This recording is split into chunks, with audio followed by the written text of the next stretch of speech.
नमस्कार दोस्तों, संकल्प मैथ क्लासेस में आपका स्वागत है। हम कर रहे हैं यूपी टेट पर आधारित प्रश्न और ये भाग विधि पर आधारित प्रश्न चल रहे हैं और इसका ये भाग 5 है। आज से मैं इसमें एक रीजनिंग का प्रश्न भी प्रत्येक भाग में दूंगा ताकि साथ ही साथ रीजनिंग के भी प्रश्न आपके सामने आ सकें और उनकी भी तैयारी अच्छे से हो सके। इसका पहला सवाल दे रखा है, संख्या 6, 7, 3, 5 ए 1, 4 पूर्णतः 9 से विभक्त हो तो ए के स्थान पर कौन सा अंक आएगा। देखिए, आपको इनके नियम याद रखने पड़ेंगे। 2 से लेके 11 तक, 2 से लेके 11 तक के संख्याओं के नियम आपको याद रखने पड़ेंगे कि 2 से कौन सी संख्या विभाजित हो सकती है, 3 से कौन सी हो सकती है, 4 से कौन सी हो सकती है, 5 से कौन सी हो सकती है और 6 से कौन सी हो सकती है, 7 से कौन सी हो सकती है। ऐसी इसी तरीके से 11 तक हैं और ये 11 तक आपको नियम याद रखने पड़ेंगे। अगर हम 11 तक कर लेंगे तो हमारा काम आसानी से हो जाएगा। अब देखिए 9 का नियम क्या होता है। 9 का नियम और 3 का दोनों क्या है, दोनों समान है, एक जैसे ही है। इसका नियम है अंकों का योग, अंकों का योग। अगर इन सभी अंकों का अगर मैं जोड़ कर दूं, योग कर दूं, योग करने के बाद जो आएगा योग, उसमें यदि 9 का भाग चला गया हमारा तो वो संख्या 9 से या 3 से कट जाएगी।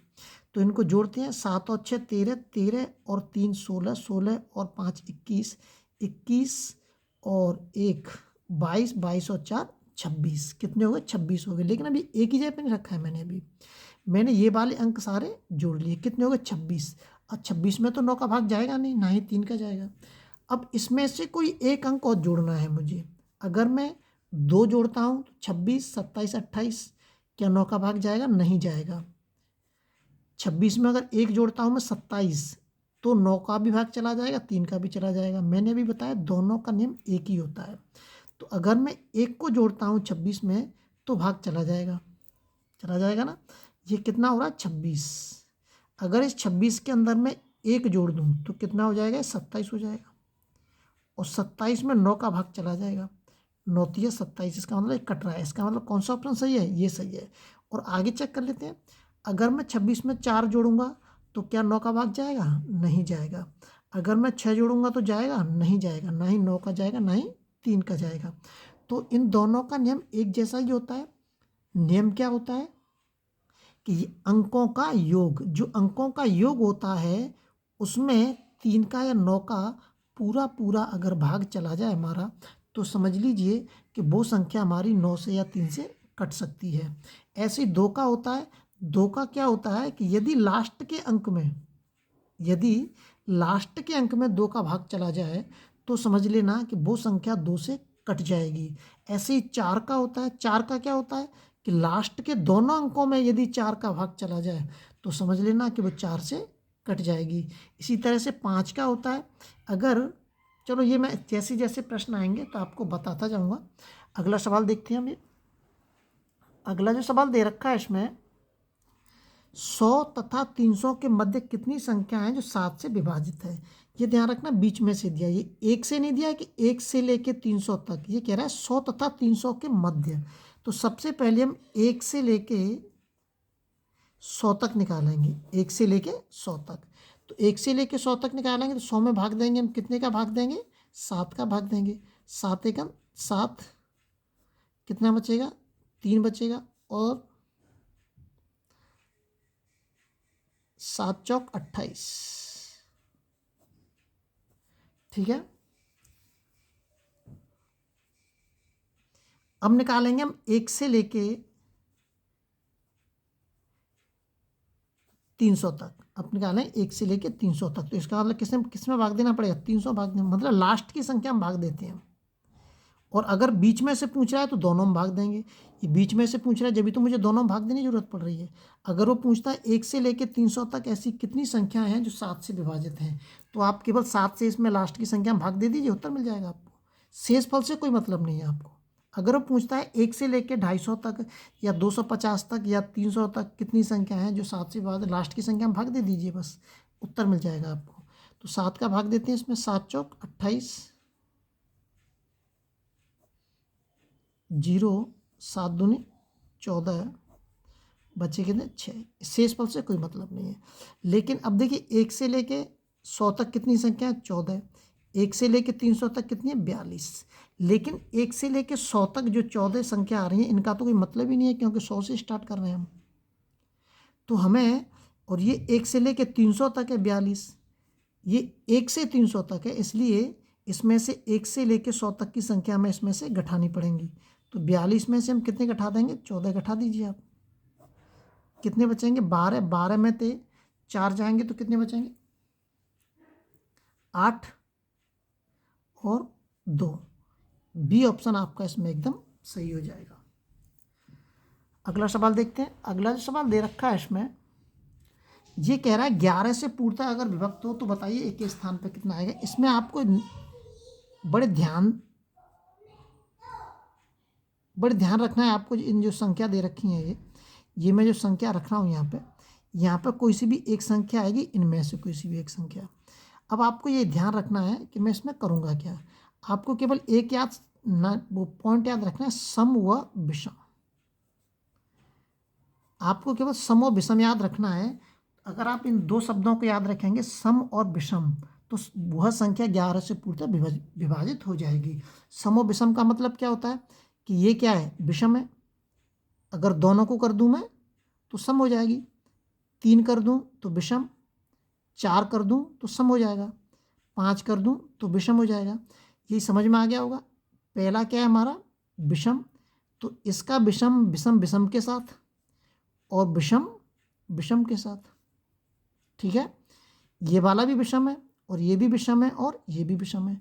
तो जो विषम जो अंक दे रखे हैं इन सभी अंकों का मैं योग करूंगा। 5 और 3 8, 8 9, 5 और 3 8, 8 और 2 10, कितने हो गए 10 हो गए हमारे। अब इनका बचे सम वाली संख्या, क्योंकि ये सम नंबर पे आ रही है, ये भी सम पे आ रही है और ये भी सम पे आ गई है। तो 8 और 7 15, 15। अब मैं 15 में ऐसा क्या जोड़ूं। अब इसमें एक पॉइंट और याद रखना है कि या तो घटाने पर या तो 0 आ जाए और या 11 आ जाए। घटाने पे दोनों को, सम और विषम वाली दोनों संख्याओं को अगर हम घटाएं तो या तो 0 आ जाए तो वो 11 से विभाजित हो जाएगी, या 11 आ जाए, क्योंकि 11 आएगी तो 11 11 से कट जाएगी तो वो 11 से पूर्णतः विभाजित हो जाएगी। अब देखिए क्या करते हैं। अब 10 में से 15 घटाएंगे, अब 15 में से 10 घटाएंगे तो 0 तो आएगी नहीं। जब 0 नहीं आएगी तो हमें क्या लेके आना है, हमें 11 लेके आना है। हमें 0 के बारे में सोचना बंद। अब हमें किसके बारे में सोचना है कि इसमें ऐसा क्या जोड़ें कि इसमें से 10 घटा के 11 में प्राप्त हो जाए। तो देखिए सीधी बात है, अगर 2 घटाएंगे तो कितने, 17 में से 10 घटाएंगे तो 11 आएंगे, नहीं आएंगे, तो ये 12 खत्म हो गया। 4 जोड़े हैं इसमें 15 में तो 11 आएंगे, नहीं आएंगे। 6 जोड़ेंगे तो आ जाएंगे। अगर मैं इसमें 6 जोड़ देता हूँ तो ये कितने हो जाएंगे, ये हो जाएंगे 21।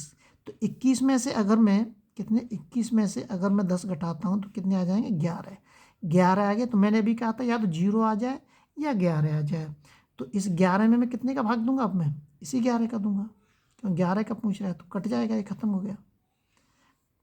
तो इसका मतलब कौन सी संख्या सही है, कौन सा आंसर सही है इसमें, सी ऑप्शन हमारा एकदम सही होगा। ध्यान रखना है इसमें सम और विषम, सम वाले अंकों को जोड़ लेंगे और विषम वाले अंकों को जोड़ लेंगे।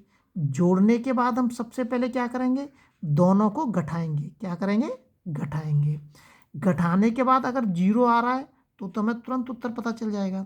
अगर 0 नहीं आ रहा है तो हम ऐसा अंक देखेंगे इसमें से, मतलब अंकों को जोड़ने के बाद और उसमें ऑप्शन में से कोई एक अंक इसमें रखेंगे, इसके साथ रखने के बाद उसमें से घटाएंगे तो 0 आ जाना चाहिए वो।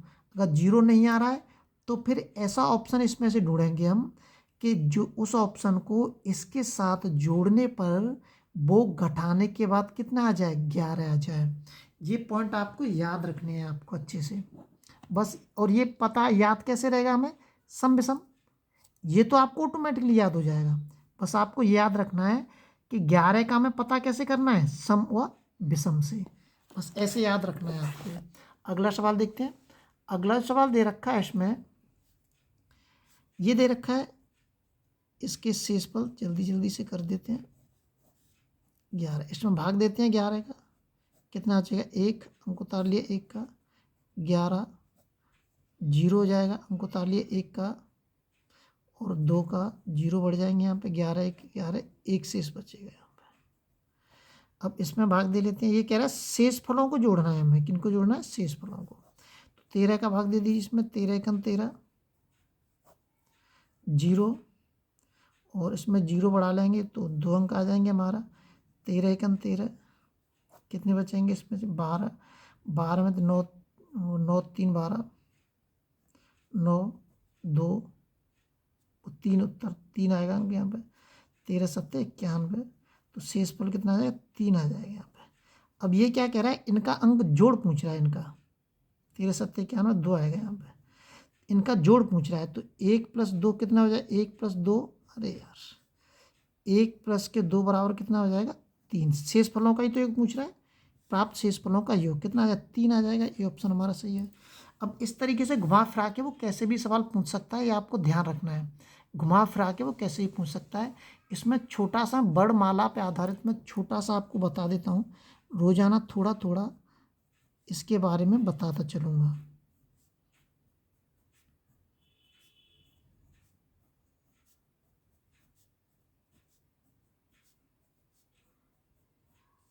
एम तक लिखेंगे केवल, जैसे एम पे पहुंच जाएंगे तो एन जस्ट इसके नीचे लिखेंगे, फिर N O P Q R S T U V W X Y Z. अब प्रश्न के अंदर इसमें थोड़ा सा ही बताऊंगा, प्रश्न के अंदर अगर वो पूछता है कि ए के अपोजिट में क्या है, जेड है हमारी, एफ के अपोजिट में क्या है, यू, जी के अपोजिट में क्या है, टी है, आई के अपोजिट में क्या है, आर है, के अपोजिट में क्या है, पी है, सी के अपोजिट में क्या है, एक्स है, एम के अपोजिट में क्या है, एन है। ये इस तरीके से प्रश्न वो पूछ लेता है यूपी टेट में, छोटे छोटे प्रश्न हैं। अभी इन पे आधारित और भी प्रश्न हैं जो मैं आपको अगली वीडियो में बताऊंगा। जब तक आप अपने लेवल पे वीडियो को शेयर और सब्सक्राइब जरूर करें।